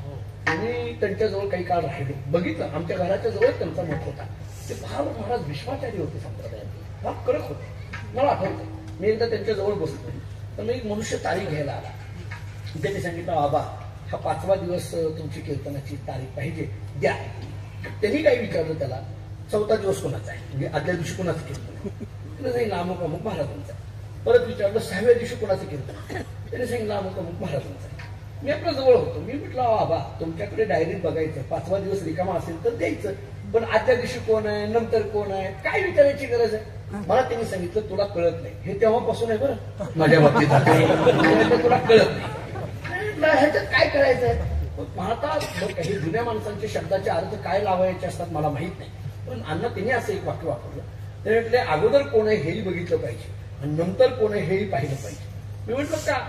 त्यांनी असं गमतीने मला उत्तर दिलं, अगोदर आपल्या अगोदर कोण कीर्तन करून गेलाय तेही पाहिलं पाहिजे, नंतर कोण येणार आहे तेही पाहिलं पाहिजे. म्हणजे अगोदरच्या माणसाला लात मारून मागच्यानं चावणी, असं त्यांनी म्हटलं. का म्हटलं मला कळत नाही आता, मला काही त्याचे अर्थ कळाले नाही. पण ह्याच्यात ते गर्भित अर्थ जुनी मंडळी फार पाहिजे. मला सप्ताह नियोजन कशाचं आहे, कशाच्या निमित्ताने आहे, काय त्या जागेचं पावित्र्य आहे, त्या जागेवर. अहो मला आठवत आहे, एक मनुष्य त्यांच्याकडे माळ घालायला आला, तर त्यांनी विचारलं तुझा हरिपाठ पाठ आहे का. नाही, जा म्हणते हरिपाठ पाठ करून गेलं. हरिपाठ पाठ करून आलं. कुठल्या वारीला आल्यानंतर त्याला विचारलं काकड्याचे अभंग पाठ आहेत का. तर नाही, जा म्हणते काकड्याचे अभंग पाठ केलं. गेलं. परत आलं म्हणलं झाले. पुन्हा त्याला विचारलं नाटाचे अभंग पाठ आहेत का. नाट नावाचं जे प्रकरण काय आहे, गाथ्यामध्ये नाटाचं प्रकरण आहे, पत्रिकेचं प्रकरण आहे, तीर्थावळी प्रकरण आहे. आता काय झालं, आपल्याला ही प्रकरणं माहित आहेत, दुसरीच प्रकरणं बरी बरी माहित असल्यामुळे प्रकरणाचाच विषय नाही. अहो ही प्रकरणं पाठ करा, बाकी त्याचं काय करताय आपल्याला. बोललं नाट नावाचं प्रकरण, नाटाचे अभंग 7 अभंग. आम्हाला प्रकाश महाराज पाठशाळेमध्ये असताना भाऊ आमचे सकाळी 30 नाट वाचल्याशिवाय नाश्ता देत नव्हते, संध्याकाळी 30 नाट वाचल्याशिवाय जेवण देत नव्हते. नाट म्हणूनच घ्यायचा. नाटाच्या अभंग इतकी गोड आहेत महाराज, ते सगळं पाठ करायला लावलं. म्हणजे हरिपाठ पाठ करायला लावला, काकडा पाठ करायला लावला, नाटाचे अभंग पाठ करायला लावले. आणि इतकं सगळं झाल्यानंतर मग माळ घातली जाते. आता अलीकडल्या काळात जो घालतोय त्याचाच हरिपाठ पाठ नाही, तर कणाला सांगता पाठ करायला. अशी परिस्थिती आहे, इतकीच आपला गोंधळ होऊन बसलेली आहे. त्यामुळे आता आपल्याकडे अलीकडच्या काळातून जर विचार आपण करायला गेलो तर वृत्ती नेमकी काय आहे. कोणीतरी महाराजांकडे गेलं आणि महाराजांना म्हणायला लागलं, महाराज उत्तम हा शब्द सत्ता आणि संपत्तीच्या अनुषंगाने आहे का. म्हणजे गुरुजी भाऊ म्हणायचे सत्ता आली आणि संपत्ती आली म्हणजे उत्तमत्व येत नाही. हा एका दिवस असं होईल, सत्ता आली की संपत्ती आणता येईल, किंवा संपत्ती आली की सत्ता आणता येईल, पण सत्ता आणि संपत्ती आली की उत्तमत्व येतं अशातला भाग नाही. थोडं या सिद्धांताकडे जरा बारीक आहे का. सत्तेने संपत्ती कमवता येईल हो, किंवा संपत्तीने सत्ता कमवता येईल, पण सत्ता आणि संपत्ती दोन्ही आलं म्हणजे उत्तमत्व येत नाही. मग त्यांनी महाराजांना विचारलं, महाराज नेमकं उत्तम कुणाला म्हणायचं. जर सत्तेला म्हणत नसाल, संपत्तीला म्हणत नसाल, देशाला म्हणत नसाल, किंवा उच्च जातीमध्ये जन्माला आला त्यालाही तुम्ही उत्तम म्हणत नसाल, तर मग उत्तम नेमकं शब्द कशाच्या अनुषंगाने आहे. महाराजांनी त्याचं एक महत्वाचं लक्षण सांगितलंय अभंगाचं पहिलं.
उत्तम त्यायाचे उत्तम उत्तम आहे, पण वारकरी चाल ही वारकरी चालत असते. या संगीत शास्त्रामध्ये गायकाचे काही प्रकार सांगितलेले वाचण्यात आलं. त्याने असं सांगितलंय, अनुकार गायक, शिक्षाकार गायक, रसिक गायक, रंजक गायक आणि भावुक गायक असे 5 प्रकार सांगितले. त्याचे अर्थ इतके गोड आहेत. अनुकार गायक म्हणजे अनुकरण, म्हणजे पाठीमागे म्हणणारे. काही काही गायक असे असतात की त्यांना पुढं चांगलं नाही पण पाठीमागे चांगलं म्हणायला येतं. पाठीमागे चांगलं, आता त्या गायकांच्या अलीकडे काळात वानवाई ती गोष्ट नाही, पण पाठीमागं ते काही गायक चांगलं पाठीमागं म्हणतात, त्याला अनुकार गायक. दुसरा प्रकार आहे शिक्षाकार गायक. असे काही गायक असतात की ते गायन चांगलं शिकवतात, पण त्यांना स्वतःला जर एखादी मैफिल करा म्हटलं तर जमत नसतं. ते पण शिकवायला मात्र अगदी नंबर 1 एकदम चांगले विद्यार्थी तयार करू शकते. आम्ही नेहमी आमच्या भाऊंना म्हणायचो की भाऊ तुम्ही कीर्तनकार तयार करू शकता, पण त्यांना कीर्तन करा म्हटलं का अर्धा मंडप रिकामा व्हायचा, त्यांचं कीर्तन जमायचंच नाही, कारण ते त्या शास्त्रीय पद्धतीने चालायचं. असे शिक्षाकार गायक. तिसरा प्रकार आहे रसिक गायक. काही गायक असे असतात की ते गाताना इतक्या त्या गायनात मग्न झालेली असतात की हे गायन कोणाला आवडतंय का न आवडतंय त्याच्याशी काही त्यांना घेणं दिलं नसतं. असे काही गायक असतात. काही गायक असतात ते रंजक गायक. ते बसू नाही तर न बसू लोकाला पडतंय ना, मग कसंही म्हणा ते काही ते शास्त्रात आहे का नाही, त्याला काय घ्यायला चाल म्हणावी का न म्हणावी, काय हेच इतक्या चालीच आहे म्हणावा, अशी परिस्थिती फार गोंधळ. त्याला रंजक गायक. पण पाचवा प्रकार भाऊ गायकाचा आहे. आणि त्याच्याबद्दल सांगताना असं सांगितलंय जे स्वतःही गाताना त्या भावनेपर्यंत पोहोचलेले असतात आणि ऐकणाऱ्यालाही त्या भावनेपर्यंत घेऊन जातात. आणि या भावुक गायकाला वारकरी गायक म्हटलं जातं. विठ्ठल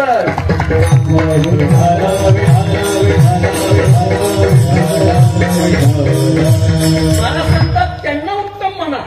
कुणाला? देवा शरण अनन्य गती. उत्तमत्या जाती देवा शरण अनन्य गती. मी अभ्यास करताना मला कधी कधी आश्चर्य वाटतं. हे उत्तमत्या याती देवा शरण अनन्य गती, हे अनन्य गती म्हणायची काय गरज आहे? जर महाराजांनी म्हटलं असतं उत्तमत्या याती देवा शरण, संपलं. जे देवाला शरण गेले ते उत्तम. काय व्याख्या आहे? जे देवाला शरण गेले ते उत्तम. पण महाराजांनी तशी व्याख्या केली नाही. जे देवाला अनन्य गतीने शरण गेले ते उत्तम असं केलं. फक्त देवाला जे शरण गेले ते उत्तम एवढं महाराज म्हणायला तयार नाही. देवाला अनन्य गतीने जे शरण गेले ते उत्तम असं का वापरलं असं? मुळात शरण म्हणजे तरी काय आणि हे अनन्य गतीने शरण जायचं म्हणजे तरी काय? मला एवढ्या दोन शब्दांचाच विस्तार करायचा आहे. शरण शब्दाचा अर्थ काय? मी आपल्याला पुन्हा एकदा प्रश्न विचारतो. साधारण आपले शरण जाणं म्हणजे पाया पडणं असा आपण अर्थ करतो. शरण जाणं म्हणजे काय करतो? पाया पडणं. आता हे पाया पडण्यामध्ये शरणागतीची भावना असतेच असं म्हणता येईल का? पाया पडणं नावाच्या क्रियेमध्ये, मी पुन्हा बोलतो नीट ऐका, पाया पडणं नावाच्या क्रियेमध्ये शरणागतीची भावना असतेच असं काही म्हणता येईल? बऱ्याचदा तर आम्हाला आता आळंदीमध्ये, देहूमध्ये, पैठणमध्ये, पंढरपुरात आता आळंदीची वारी झाली, गर्दी प्रचंड. कुणीतरी लांबून ओळखतं, जयहरी म्हणतं, तेवढ्यावर बसत नाही. तसल्या गर्दीमध्ये ते त्यांचा हात आमच्या पायाला लावतात. महाराज पडला तरी हरकत नाही, पण आपला हात पायाला लावला पाहिजे. एवढ्या पाया पडण्याच्या क्रियेला शरण म्हणायचं का? आमच्याकडे कर्नाटकामध्ये, आता यांना माहिती आम्ही कर्नाटकामध्ये जास्त जातो. आमच्याकडे कर्नाटकात एक माणूस होता, तो पाया पडताना पायाला चिमटा घ्यायचा. किती अवघड आहे काय मला सांगा, विचित्र माणसं. आता ह्या पाया पडण्याला शरण म्हणता येईल का? एका गावात कीर्तन झालं, मुक्काम झाला. दुसऱ्या दिवशी मंदिराच्या कट्ट्यावर बसलो होतो. दुसरा एक वारकरी येऊन माझ्याजवळ बसला. एक माणूस मोठा कुणीतरी येत होता, त्याने बघितल्याबरोबर तो उठला, त्याच्या पाया पडला. तो माणूस निघून गेला. हा माझ्याजवळ बसला. मी आपलं विचारलं का हे कुणी श्रीमंत आहेत का, विद्वान आहेत का, कुणी नामांकित व्यक्ती आहे का? नाही हो महाराज, काहीच नाही तुझ्याकडं. मग तुम्ही पाया पडला ना, कुठं मूर्खाच्या नाही कळालं का हे वाक्य बघायला? अरे भावना तुझी जर ही असेल तर त्या पाया पडण्याला अर्थ काय? काय त्या पाया पडण्याला अर्थ? मग पाया पडणं नावाच्या क्रियेला शरण म्हणायचं का? बऱ्याचदा आता आम्हा सगळ्यांनाच अनुभव आहे. कीर्तन तिकडे आमच्याकडे तर अगदी 10 ते 12, 12:30 कीर्तन होतात. रात्री 12, 12:30 आमची निघायची तयारी. आणि मग कुणीतरी ओळखीचं येतं, महाराज चला घरी ऐकत. त्या मावशीने मला घरी घेऊन गेली. घरी घेऊन गेल्यानंतर ती आता 12, 12:30 चहाला घरी घेऊन गेली. लेकरं झोपलेली होती. ती बाई ऐके ना, त्या पोरांना उठवायला ती, उठा महाराज आले, पाया पडायचा, उठा. आता ती पोरं झोपलेली, कशाला उठली? मी राहू द्या मावशी, कशाला करा? नाही पाया पडायचा. अहो म्हटलं कशाला? तुम्हाला काय चहा द्यायचंय ते द्या. सगळ्यात महत्वाचं जी दक्षिणा, एवढ्या रात्री विनाकारण तुमच्या घरी यायला काही येणे काय? पण ते काही नाही, ते उगीच त्या पोरांना उठवायच्या नादात, उठा. काय कळे ना महाराज. शेवटी तिनं एका पोराला मारलं आणि ती अर्धवट झोपीत होतं. त्यांना का? महाराज आले, पड पाया. त्यानं माझ्याकडे बघून सांगितलं, पडत नाही. किती मोठा अपमान! मला सांग, हे अपमाना करता नाही का? मी आपलं म्हटलं, अहो राहू द्या मावशी, लहान मुलं देवाघरची फुलं, राहू द्या.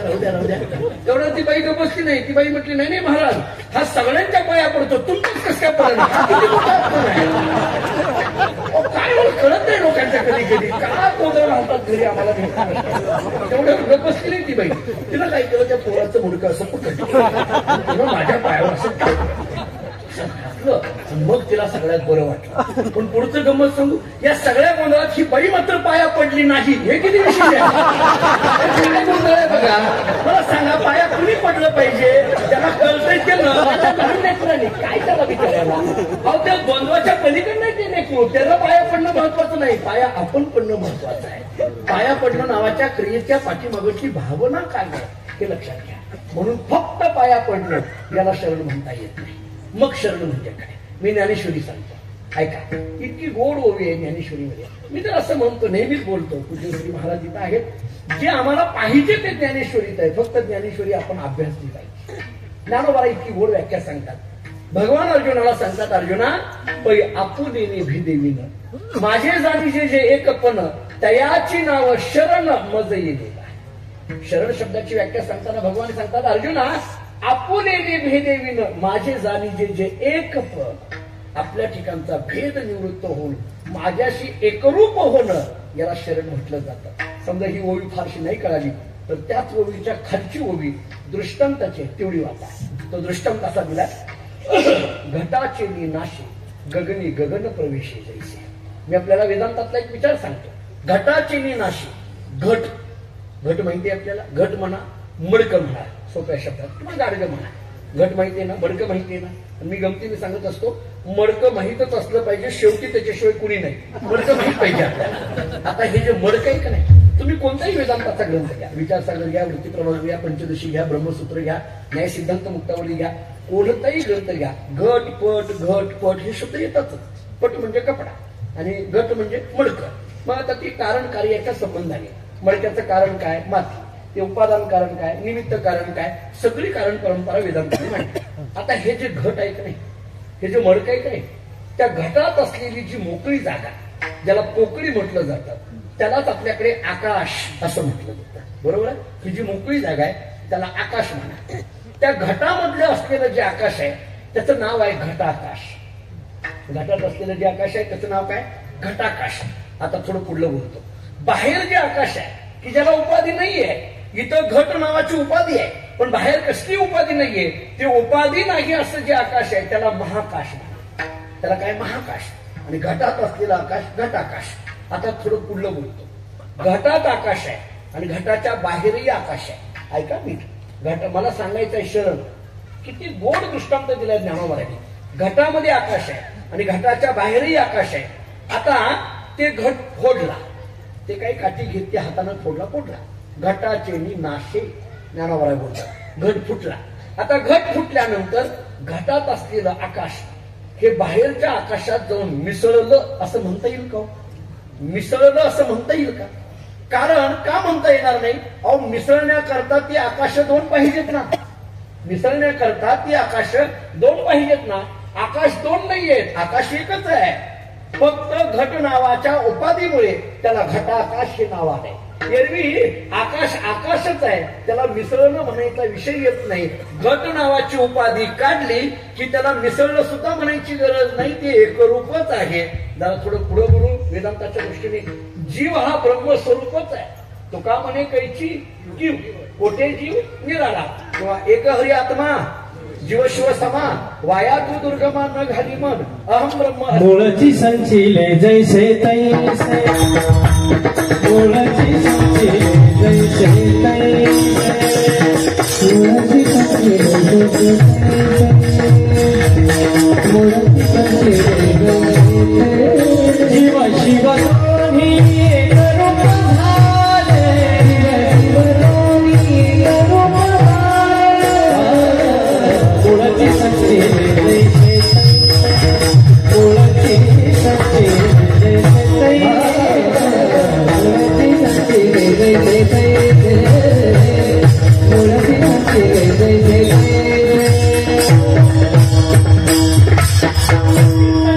जैसे तैसे जीव शिव दोन्ही एकरूप झाले. जीव आणि शिव मुळात एकरूपच आहे. जीव हा शिवस्वरूपच आहे. फक्त बुद्धी नावाच्या उपाधीमुळे तो स्वतःला वेगळं समजायला लागला. बुद्धी नावाची उपाधी काढली वेदांताने. बुद्धी अधिष्ठान कुटस्थ चैतन्य, कुटस्थ चैतन्याचा बुद्धीमध्ये पडलेला आभास, या सगळ्याला जीव म्हटलं जातं. मला वाटतं पण इतका सगळा वेदांत 10:30च्या पुढे ऐकणं हे जे काही पेरणारं नाही आपल्याला, त्यामुळे सगळ्या त्या गोंधळात जात नाही. पण मूळ विषय आला म्हणून सांगतो. फक्त तिथली उपाधी बाजूला काढावी लागणार आहे. उपाधी बाजूला काढली की ते एकरूपच आहे आणि असं एकरूप होणं याला म्हणा शरण. आता हे झालं शरण शब्दाची व्याख्या. पण महाराजांनी फक्त शरण वापरला नाही, काय शब्द वापरलाय? देवा शरण अनन्य गती. ते अनन्य गती का म्हटलं? त्याच्याकरता पुन्हा एक ज्ञानेश्वरीतली ओवी येतो. इतकी गोड ओवी आहे, जवळजवळ सगळ्यांच्या पाठातली ओवी आहे. ज्ञानोबाला सांगतात, तया अहम वाचा चित्त अंग देवोनिया शरण रिग महोदधी का गांग रिगाले जैसे. महोदधी या शब्दाचा अर्थ समुद्र आणि गांग या शब्दाचा अर्थ नदी. तुकाराम महाराजांनी सांगितलं, तुका म्हणे गंगा सागर संगमी अवघ्या झाल्या उर्मी एकमय. याचा अर्थ महोदधी का गांग. फक्त काय करावं लागेल? अहम वाचा चित्त अंग देवोनिया. अहम देवोनिया, वाचा देवोनिया, चित्त देवोनिया, अंग देवोनिया. आता याचे प्रकार करा. अहम देणं म्हणजे काय? अहंकाराचं समर्पण करणं. समर्पण करणं म्हणजे काय? त्याग तरी ऐसा करा अहंकारा दौडावे. बस अहंकार देऊन टाकणं, वाचा देऊन टाकणं, बोलण्याची नाही आता देवाविन काही. चित्त देऊन टाकणं, चित्त चैतन्य पडता मिटे किंवा तो का म्हणे चित्त करा रे हे. आणि अंग देऊनिया या शब्दाचा अर्थ आपलं शरीर त्यांच्या दंडवत दंडापरी काही उरो निधी उरी या अनुषंगाने शरण जाणं, याला देवा शरण अनन्य गती असं म्हटलं जातं. महाराज सांगतात, उत्तम त्या याती देवा शरण अनन्य गती नाही तुझा ठाव काही उत्तम मध्यम भाव.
देवा शरण अनन्य गती नाही तुझा ठाव काही उत्तम मध्यम भाव.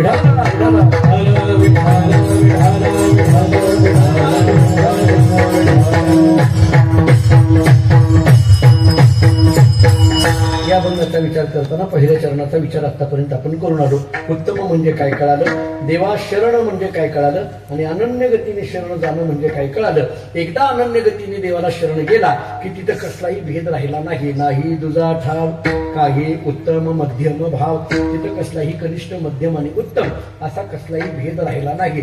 भेद निघून गेला म्हणजे अभेदाची स्थिती आली. याला तत्वज्ञानामध्ये अद्वैतानुभूती असं म्हटलं जातं. आता या अद्वैतानुभूतीमध्ये असलेला महात्मा कसा ओळखायचा? महाराज सांगतात, उमटती ठसे ब्रह्मप्राप्ती अंगी दिसे. अभंगाच्या 3ऱ्या चरणात फार गोड शब्द आहेत. उमटती ठसे ब्रह्मप्राप्ती अंगी दिसे. हे ठसे म्हणजे चिन्ह, परमतत्वाच्या प्राप्तीची चिन्ह त्या महात्म्यांच्या शरीरावर उमटलेली असतात. विठाला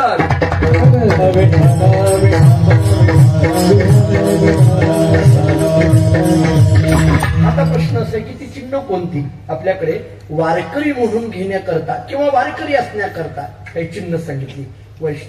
गोपीचंदन मुद्रा धरणे, अमा लेणी वैष्णवा, कपाळाला गंध असणं, गळ्यात माळा असणं हे वारकरीपणाचं लक्षण आहे. तसं ब्रह्मप्राप्ती झाली हे कशाने ओळखायचं? आता थोडस ब्रह्मप्राप्ती हा शब्द सुद्धा वेदांताला चालत नाही. प्राप्ती हा शब्द चालत नाही. का चालत नाही? कारण प्राप्ती ही परिच्छिन्नाची असते आणि ब्रह्म हे व्यापक आहे, म्हणून प्राप्ती हा शब्द चालत नाही. पण आता व्यवहारामध्ये कळण्याच्या दृष्टीने म्हणून प्राप्ती शब्दाची योजना करावी लागते. पण असू द्या, परमतत्वाची प्राप्ती झाली, देव भेटलाय हे कसं ओळखायचं? काही चिन्ह त्याच्याकडे मी तुम्हाला 2 प्रमाण देतो. एक हे प्रमाण उमटती ठसे ब्रह्मप्राप्ती अंगी दिसे. पण तुकोबाराने एक गंमत केली, ते उगे माहिती करता येईल. तुकाराम महाराजांना कोणीतरी विचारलं, महाराज देव आपल्या घरी आलाय कसं ओळखायचं? म्हटलं देव आपल्या घरी आलाय कसं ओळखायचं? मी देव म्हणतोय, महाराज नाही, हे लक्षात घ्या. देव आपल्या घरी आलाय कसं ओळखायचं? महाराजांनी इतकं गोड उत्तर प्रमाण दिलं, देवाची ते खून आला ज्याच्या घरा त्याच्याकडे चिरा संसाराच्या. काय महाराजांनी प्रमाण दिलं? महाराज सांगतात, थोडं कळेल अशा भाषेत बोलू, देव आपल्या घरी आलाय कसं ओळखायचं? ज्याच्या संसाराचं वाटोळ झालं ओळखा देव घरी आलाय. ते वाटोळ म्हणजे पिऊनचं नाही, हे महत्वाचं आहे. नाहीतर काही काही लोक म्हणतील हे आपल्या करताच चाललंय. बरं आहे महाराजांनी सांगितलं. हा इथला चिरा त्याच्याकडे चिरा संसाराच्या या शब्दाचा अर्थ आहे संसाराची आसक्ती ज्याची निघून गेलेली आहे नक्की ओळखा देव त्याच्या घरी आलेला आहे. हे जसं वर्णन केलं तसं ब्रह्मप्राप्तीची काय चिन्ह आहेत? परमतत्वाची प्राप्ती झाली आहे, अद्वैत अनुभूती आहे. हे ओळखायचं कसं? कशाने ओळखायचं? मी याच्या काही चिन्हांचा विचार करतो. मी 5 चिन्ह सांगतो, फक्त त्याचे उल्लेख आणि एक एक प्रमाण त्याला देतो. अभिन्नता, अभयरूपता, अजन्मस्थिती, अनन्यता आणि आनंद रूपता. पुन्हा एकदा ऐका. अभिन्नता, अभयरूपता, अजन्मस्थिती, अनन्यता आणि आनंद रूपता ही 5 चिन्ह ज्याच्याकडे दिसून येतात नक्की ओळखा उमटती ठसे ब्रह्मप्राप्ती अंगी दिसे. याला प्रमाण अभिन्नता, भेद नाही सर्वात्मना नारायणा तुझं मज, याला अभिन्नता म्हणा. अभयरूपता, आम्हा हरीच्या दासा काही भय नाही त्रैलोकी, याला अभयरूपता म्हणा. अजन्मस्थिती, त्यांची सरली येरझार झाला सफळ व्यापार. अनन्यता, एक धरीला चित्ती आम्ही रखुमाईचा पती. आणि आनंद रूपता, आनंदाची डोही, आनंद तरंग, आनंदाची अंग, आनंदाची. मला वाटतं ही 5 चिन्ह ज्यांच्याकडे दिसून येतील जे अभिन्नतेमध्ये आहेत, अभयरूपतेमध्ये आहेत, अजन्म स्थितीमध्ये आहेत, अनन्यतेमध्ये आहेत, आनंद रूपतेमध्ये आहेत, नक्की ओळखा उमटती ठसे ब्रह्मप्राप्ती अंगी दिसे. आणि महाराज सांगतात असे जे असतील ना त्यांना उत्तम म्हणा. देवा अनन्य गतीने जे शरण गेले त्यांना उत्तम म्हणा. ज्यांच्याकडे दुजा भाव राहिला नाही त्यांना उत्तम म्हणा. ब्रह्मप्राप्तीची चिन्ह उमटलेले आहेत त्यांना उत्तम म्हणा. महाराज तेवढ्यावर थांबत नाहीत. ब्रह्मप्राप्ती झाल्यानंतर पुढं काय? पुढं एकच गोष्ट असते ती भक्तीची. आणि या भक्तीने जे युक्त आहेत ते भाविक आहेत. अभंगाचा शेवट. भाविक विश्वासी, भाविक विश्वासी, भाविक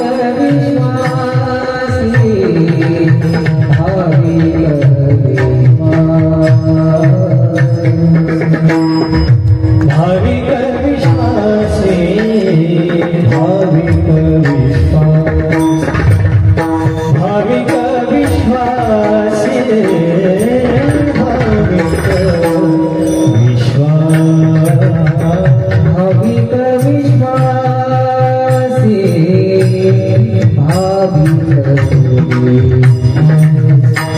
भाविक विश्वासी, भाविक विश्वास, भाविक विश्वास,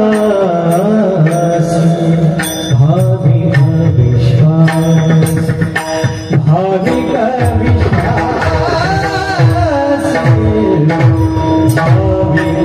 विश्वास. तुका म्हणे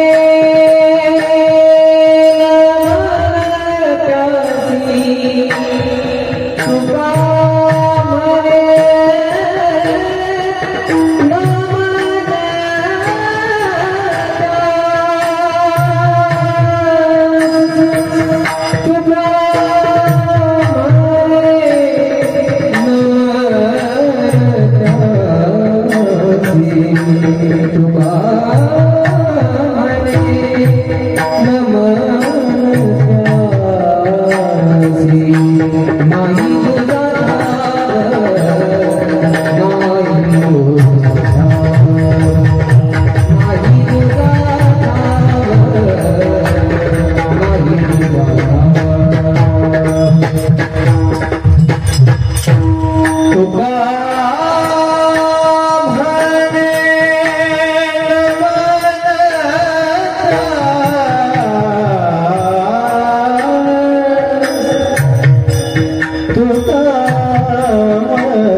तुका म्हणे नमन त्यासी.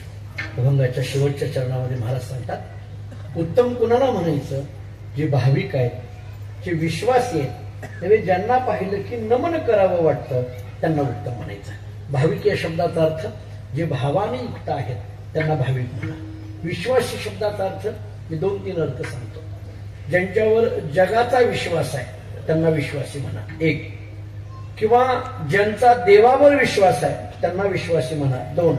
आणि या दोन्हीपेक्षा सुद्धा देवाचा ज्यांच्यावर विश्वास आहे त्यांना विश्वासी म्हणा, 3. आणि मला असं वाटतं की देवाचा ज्यांच्यावर विश्वास आहे असं जगामध्ये फक्त महात्मे आहेत, फक्त संत आहेत. आणि म्हणून अशा संतांना विश्वासी म्हटलं जातं आणि तेच उत्तम आहे. आणि सरतेशेवटी महाराज सांगतात तुका म्हणे नमन त्यासी. ज्यांना पाहिलं की नमन करावं वाटतं, नमस्कार करावं वाटतं, किंवा ज्यांना पाहिलं की मनच न मन होतं ते उत्तम आहे. मन न मन होणं याचा अर्थ मन शिल्लक न राहणं, मन उन्मनी अवस्थेमध्ये जाणं, मन न मन या स्थितीमध्ये जाणं, ही जी स्थिती आहे त्यांना उत्तम म्हणा. उत्तम त्या याती देवाशरण अनन्य गती, नाही तुझा ठाव काही उत्तम मध्यम भाव. या अभंगामध्ये जो उत्तम शब्द सांगितला आणि त्या उत्तम शब्दाची सगळी लक्षणं ज्यांच्या ठिकाणी आध्यात्मिक अंगाने या ठिकाणी ओतप्रोत भरलेली होती अशा पूज्य श्री सद्गुरू चंद्रकांतदासजी महाराजांचा हा पुण्यतिथीचा सोहळा इथं संपन्न होतोय. 42व्या पुण्यतिथीचा सोहळा एवढ्या भव्य आणि दिव्यतेने या ठिकाणी संपन्न होत असताना पूर्वरी ज्ञानदासजी महाराजांच्या आशीर्वादाने गंगागिरी महाराजांची मोठी परंपरा या उत्सवाच्या पाठीमागे आहे. हरिभक्तीपरायण योगेश महाराजांच्यामुळे हा योग आला. वेरूळच्या जवळ आणि एक अत्यंत प्रसन्न वातावरणामध्ये हे ढवळेश्वराचं फार मोठं भव्य दिव्य संस्थान उपलब्ध आहे. आणि एका महादेवाच्या स्थानाच्या समोर हा जागर होतोय असं म्हणायला हरकत नाही. आपल्यावर ढवळेश्वरांची कृपा आणि महात्म्यांची कृपा अखंड लाभावी एवढी भावना या ठिकाणी व्यक्त करतो. झालेली सेवा ज्ञानोबा तुकोबारांच्या चरणी मी ज्या परंपरेत आहे त्या मानकोजी बोधले महाराजांच्या चरणी आणि आपल्या सर्वांच्या चरणी सेवा समर्पित करू त्याच ठिकाणी थांबतो. ज्ञानेश्वर